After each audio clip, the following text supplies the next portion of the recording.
boleh masuk ke sini, atau saudara masukkan di mempelajari mekanisme alat. Mungkin saudara perlu referensi ya, berarti masuknya ke sini ya. Di sini mempelajari mekanisme alat. Nah, ini inputan saja ya. Jadi inputan mengenai mekanisme. Kemudian ini perencanaan elemen mesin pencacah sampah organik. Nah, di sini ini kata kerja ya, merencanakan. Harusnya gitu ya. Merencanakan elemen mesin pencacah sampah organik. Kemudian di sini juga harusnya disebutkan nih, di sini cabang lagi. Elemen yang direncanakan itu elemen apa saja yang harus dicatat ya. Kemudian setelah merencanakan, membuat elemen yang membentuk mesin. Ini seperti itu ya. Kemudian setelah membuat elemennya, hasil perencanaan, kemudian merakit komponen.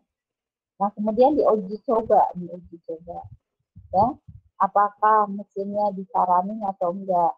Kalau tidak, berarti saudara ini ada kesalahan dalam perencanaan ya, dalam perencanaan.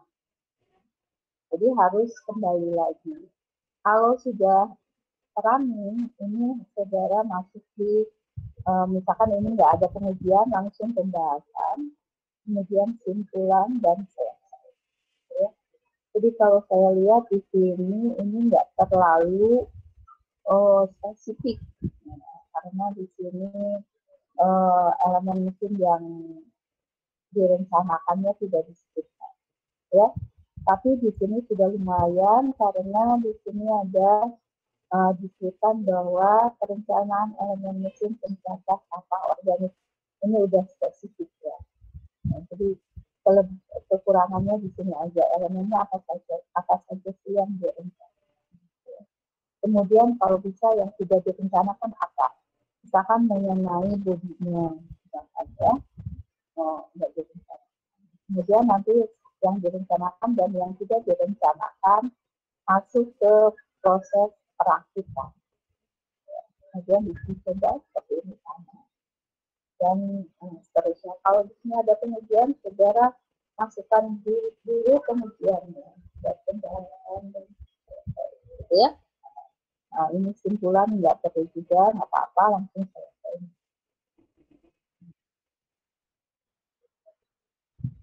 Ya. Ya, itu untuk diagram arus. Ya. Ada pertanyaan di diagram arus? Berarti Bu, Ada? untuk tiap skripsi itu wajib ada diagram itu Bu ya? Iya, karena apa? Karena kalau misalkan kita orang mesin, biasanya ingin mengetahui sesuatu itu kalau bisa seefisien mungkin, secepat mungkin gitu ya. Jadi kalau begitu melihat ada diagram alir, kita bisa melihat oh sebenarnya penelitiannya seperti ini. Apa yang direncanakan, apa yang tidak dan sebagainya. Kemudian apa aja sih yang dibahas, ada nggak penelitiannya, bagaimana nanti bagaimana prosedur pengujian itu juga ya, tapi nggak ada ada penjelasan untuk diagram alir. Jadi begitu melihat diagram alir udah kelihatan sebenarnya penelitian, ya. Jadi sebaiknya memang ada diagram alir. Tapi mengenai wajib enggaknya itu setiap lembaga itu berbeda ya antara satu dan lain. Tapi saya sangat menganjurkan karena kita lebih mudah gitu mempelajari penelitian daripada kita harus membaca semuanya. Kita lihat aja diagram alir. Gitu ya. Oke Bu. Oke. Nah, kalau penelitian yang bukan applied research atau yang namanya basic research itu juga perlu karena misalkan kita ingin tahu variabel penelitiannya apa sih, variabel bebasnya seperti apa gitu. Itu juga harus kelihatan di diagram alir gitu ya. Jadi saya sangat menganjurkan saudara punya diagram alir. Dan itu kalau untuk mata kuliah saya itu syarat ya di bab 3 ada diagram alir ya. Ada pertanyaan yang lain?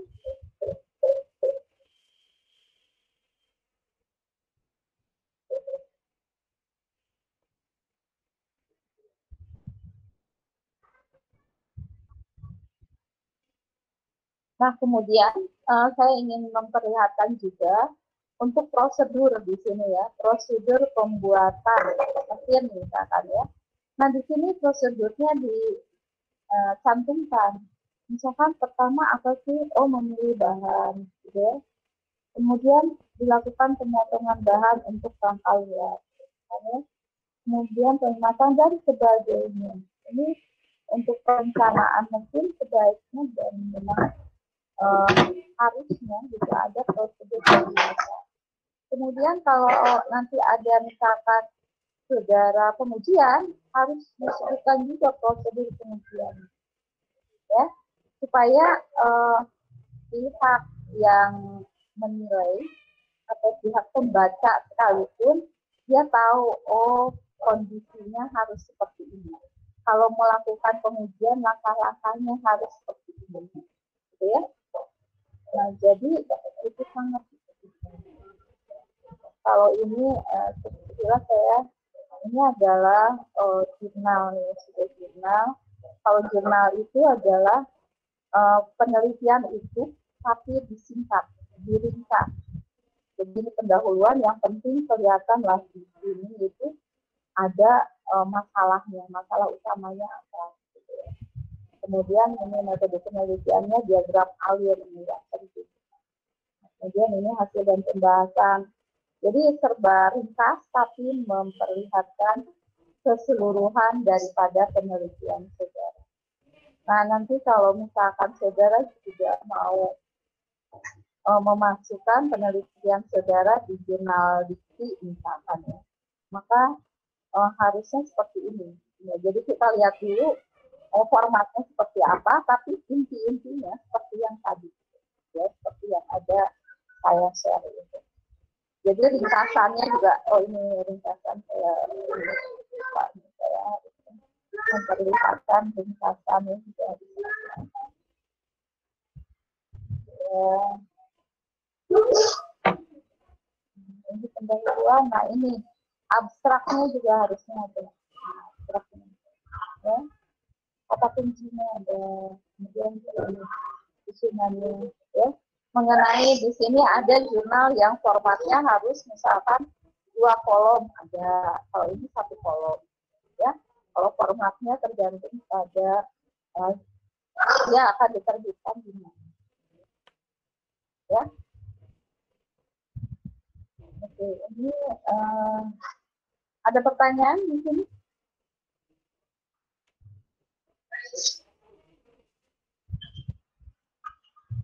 Ya. Ini saya tekankan di sini prosedur pembuatan mesin maupun prosedur pengujian, saudara langkah-langkahnya harus berurut, jangan loncat-loncat. Ya.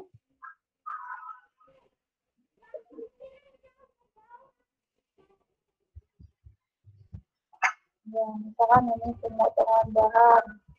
Nah, nanti kan pemotongan bahan untuk membuat rangka luar. Nah, berarti saudara ini akan membuat sendiri rangkanya. Otomatis harus ada gambar teknik. Ya. Harus ada gambar mesin, ya. Harus ada gambar mesin. Jadi apa yang saudara buat itu harus ada gambar mesin. Jadi untuk gambar komponen, kemudian nanti gambar perakitannya juga harus ada. Okay.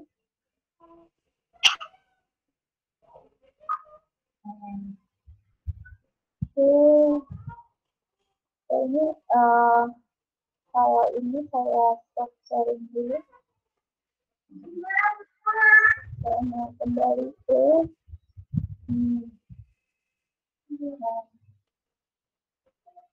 ya, saya mau sharing lagi yang satu ini.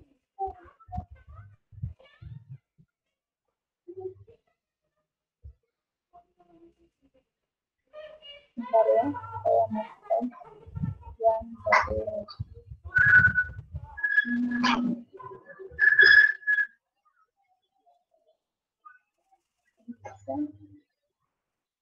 saudara juga sudah punya ini filenya ya.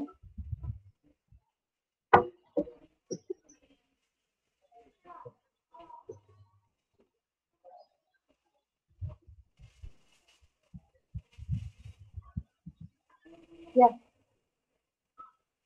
ini ada contoh untuk udah ada. Saya sudah lagi sakit sebenarnya. Ya, ini ada salah satu contoh diagram alir. Sudah udah lihat? Sudah, Bu. Sudah, Bu, sudah. Ya, di sini ini juga masih apa itu anak D3 ya, tapi ini kelihatan sudah terlihat urut-urutannya seperti ini ya. Nah, saya yang punya saudara di sini perencanaan komponen mesin. Nah, di sini langsung misalkan poros gitu ya, kemudian puli, kemudian perencanaan sabuk gitu ya, sabuk puli kan itu udah masuk ya. Kemudian perencanaan misalkan kalau sudah pakai roda gigi gitu. Jadi bercabang seperti ini ya. Nah, kemudian yang selanjutnya adalah teknik pengumpulan data yang sudah saya katakan tadi, uraikan prosedur pengujian ya. Nah, prosedur pengujian itu harus bersusun.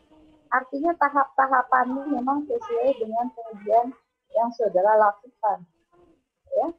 Kemudian ini untuk form data. Nah, seperti ini. Ini betul anak D3 nih, saya pengen banyak punya anak D3 ya. Nah, formnya kayak gini. Tapi isinya ini kosong. Nggak boleh ada isiannya ini. Yang ada ini judul-judulnya saja. Ya, judul-judulnya saja. Isinya kenapa kosong, Bu? Karena belum melakukan penelitian di bab 3. Baru perencanaan penelitian. Ya, penelitian dilakukan, pengumpulan data dilakukan, atau pengujiannya dilakukan di bab 4. Jadi nanti kalau untuk UTS ya, proposal ini kosongan, ya. Tetapi begitu tugas akhir di bab 3, ini yang kosongan ini sudah tidak ada. Tapi ini langsung ada di bab 4 yang sudah ada isinya. Paham maksud saya? Paham? Paham, Bu. Paham. Ya, jadi ingat, ini karena selalu berulang-ulang. Kakak tingkat saudara selalu melakukan kesalahan. Nanti kalau di skripsi, ini yang kosongan ini, form yang kosong ini, di bab 3 sudah tidak ada. Tetapi adanya di bab 4 dan sudah ada isinya. Karena saudara sudah melakukan pengumpulan data. Ya, saudara sudah melakukan pengujian misalkan seperti itu. Ya. Nah, kemudian kalau yang ini mengenai variabel penelitian, saya katakan kalau ada. Karena tidak semua penelitian ada ini. Ini penelitian ini misalkan kalau saudara tidak merencanakan mesin, tetapi melakukan analisa pengaruh apa terhadap apa. Ya. Nah, maka ini ada namanya variabel penelitian. Ini terdiri dari, jadi saudara harus memperlihatkan atau mencantumkan di bab 3 variabel bebasnya apa. Ya. Variabel bebas ini adalah variabel yang kita input. Misalkan saya supaya ini ya, saya misalkan ke sini nih. Nah, ke sini ya. Nah, ke sini. Ini kan pelaksanaan penelitian pada putaran mesin ini perencanaannya. Ini misalkan judulnya adalah misalkan pengaruh bahan bakar terhadap Sorry. Ya, saya pengaruh pengaruh bahan bakar terhadap misalkan kinerja mesin, misalkan gitu ya. Nah, pengaruh bahan bakar itu merupakan variabel beda. Tetapi kinerja mesin itu adalah variabel terikat. Nah, sedangkan dia melakukan penelitian di RPM sekian, ini adalah variabel kontrol, ya. Jadi dia melakukan pengujian untuk metanol dan solar ini sama untuk RPM 850. Ini diuji. Untuk 1500 ini sama-sama diuji. Untuk sekian juga sama-sama diuji. Ya. Jadi ini adalah variabel kontrol. Ya. Nah, jadi kalau sudah misalkan ada yang ingin menguji misalkan pengaruh perbedaan elektroda misalkan pada pengelasan apa gitu ya. Ya. Pengaruh perubahan elektroda berarti elektrodenya itu macam-macam elektroda itu adalah variabel beda.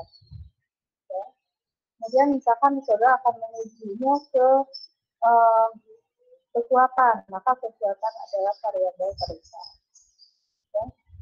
Kemudian kalau variabel kontrol, misalkan ini ada kondisi pada pengelasan itu yang harus sama-sama dipakai. Itu adalah variabel kontrol. Ya. Kemudian di sini, nah kalau ini seperti ini ya, ini adalah lebih ke diagram alir yang terlalu umum gitu ya. Ini udah benar, ini simbolnya, ya. Ini tapi guidance-nya ini bagus ya. Jadi kita mulai, kemudian kenali dulu kebutuhan. Kebutuhan kita apa? Gitu. Misalkan kebutuhan kita ini lebih ke masalah yang mau kita selesaikan. Kemudian kalau misalkan ini mesin, bagaimana mekanisme mesinnya? Ya. Kemudian kalau ini di mesin itu harus tahu setiap komponen itu harus dilihat gaya-gayanya, kemudian dianalisa, kemudian dipilih bahan, kemudian ini mendesain ya, elemen mesinnya, ukuran dan tegangan-tegangan. Kemudian melakukan membuat gambar detail untuk produksi. Nah, jadi yang saudara harus ingat pada saat membuat gambar, ya, gambar mesin di skripsi itu adalah gambar mesin yang bisa dipakai untuk membuat komponen tersebut. Ya, misalkan pandangan atasnya seperti apa, ya, pandangan sampingnya seperti apa, kemudian kalau saudara pakai metode apa, gitu ya, maksudnya pakai proyeksi apa, gitu ya, itu harus detail. Kemudian ukurannya berapa, kalau bisa sampai toleransinya. Misalkan. Jadi dengan melihat gambar saudara, maka orang produksi bisa membuat. Itu disebut gambar detail produksi. Ya. Jadi ini masih secara umum, tapi ini bisa dijadikan guidance. Tinggal saudara ngeganti-ganti aja ini kebutuhan saudara apa, gitu ya. Jadi permasalahan saudara di sini apa, kemudian mekanisme bagaimana, dan seterusnya. Atau ada yang tidak diperlukan bisa saudara bisa.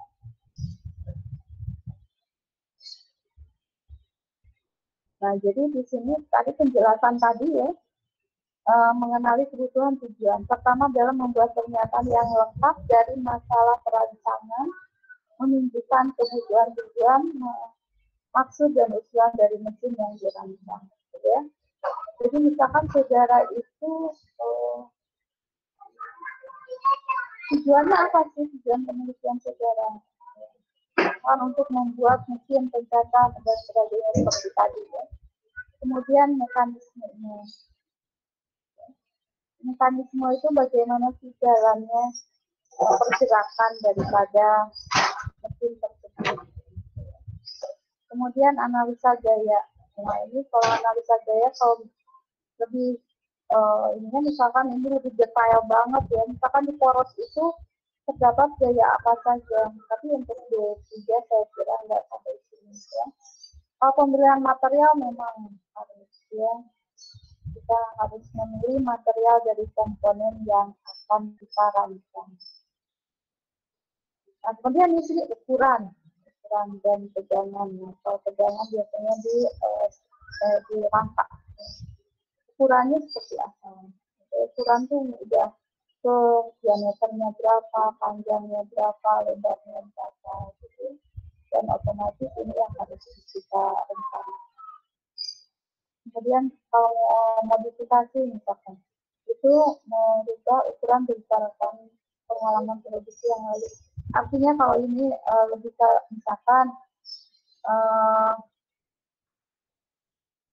misalkan gini, kalau ini dimodifikasi di sini maksudnya misalkan sudah ada rancangan sebelumnya, tapi ini kurang berjalan dengan baik atau misalkan tidak bisa, kalau misalkan pelubang gitu ya, tidak bisa melubangi secara sempurna, maka harus dilakukan modifikasi.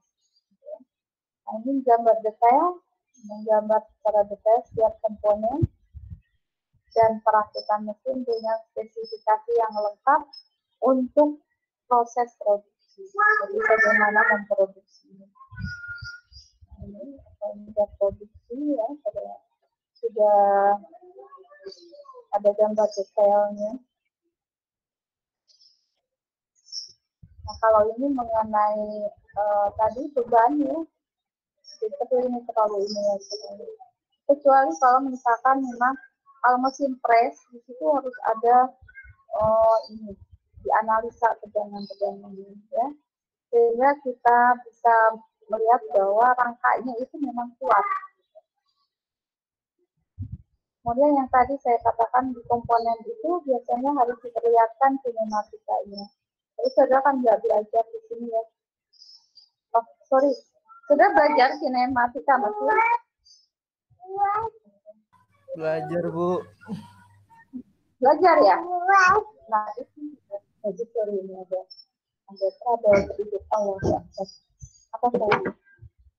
Kenapa nih? Ya, iya di sana lagi bilang lagi bilang.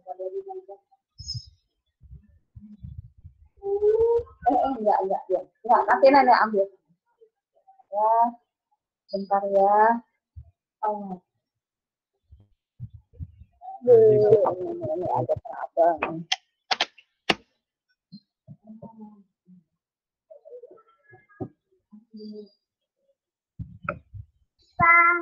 Ini saya. Enak. Nah. Oh, itu. Mama. Gaji. Halo. Ya. Ada pertanyaan?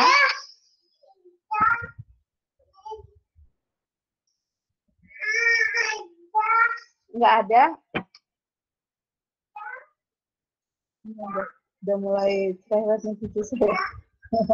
Ya, tapi secara garis besar itu untuk bab 3 seperti itu ya. Ada pertanyaan?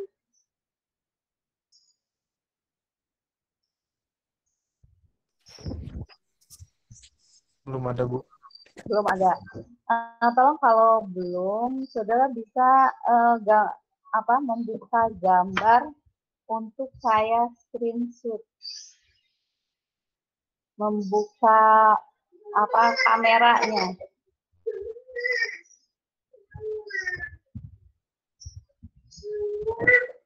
Halo? Ya, yang lainnya nih belum muncul. Ya, Bu. Ya, silakan dibuka kameranya. masih banyak sih. Saudara bisa lihat ya ini layarnya? Bisa? Bisa. Iya, Bu. Bisa ya. Nih teman-teman saudara kan banyak nih yang belum mau buka kamera nih. Ya silakan dibuka kameranya. Jadi Bu, ada yang itu berkebun, suaranya Bu. udah ada. Hah? Bu, ada yang berkebun itu, Bu. Iya, coba dibuka kameranya. Aditya difokuskan ke wajahnya saja. Itu, Bu, ada yang Ya, digenteng. gitu. Ada yang apa? Ada yang digenteng, Bu. Nggak dengar saya. Dedi Ahmad Ripaldi, Bu. Digenteng Oh, dia. kenapa, Dedi? Kerja, Bu. Oh kerja. iya, ini icon aja. Coba Dedi dibuka, Ded. Kerja dia, Bu. Digenteng dia, Bu. Oh, lagi Habis kerja. manjat. Bagus Oh, sih. oke. Saya siap. Tetangga. Sudah siap ini ya. Dari Screenshot jaringan, ya. Bu. Ya, Bu. Bismillahirrahmanirrahim. Ya. 1, 2, 3. Ya, sudah. Jadi hari ini yang masuk hanya berapa ini? 15 orang. 16. Ya. Ini 17 kan saya presentasi dan saya sendiri ini masuk nih. Ya, berarti ya hanya ada 15 orang. Ya. Baik, untuk bab 3, apakah saudara sudah bisa membuatnya dari penelitian yang rencananya saudara akan jadikan UTS? Gimana? Jadi minggu ke-9 itu udah UTS. Jadi saudara tinggal membuat metodologi penelitian ya bab 3. Kemudian saudara gabungkan bab 1, bab 2 dan bab 3. Ya, saya kasih spare waktu, jadi nggak perlu terlalu cepat, jadi boleh ini 1 minggu ke depan, 2 minggu ya, 2 minggu ke depan. Ya, kalau ini tanggal berapa? Tanggal 9 ya? Iya, Bu. Iya, Bu. Berarti 9 sekitar 2 minggu itu sekitar tanggal berapa? Gitu. Ya. Jadi 2 minggu, Ibu. Ya. Jadi 2 minggu ke depan itu bab 1, bab 2, bab 3 itu digabungkan ya, Bu? Betul. Dan itu sebagai dasar untuk melakukan saya pengujian UTS, ujian tengah semester. Oh iya, Bu. Makasih, Bu.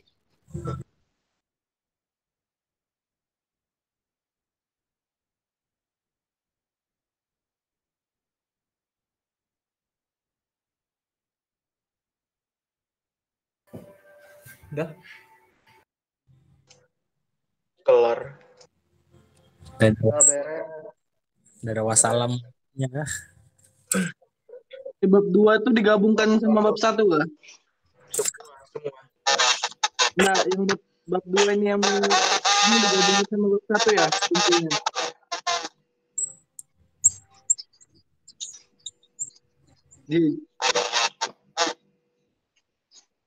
Gaji. Ibunya DC kan? Pikir siapa itu? Jadi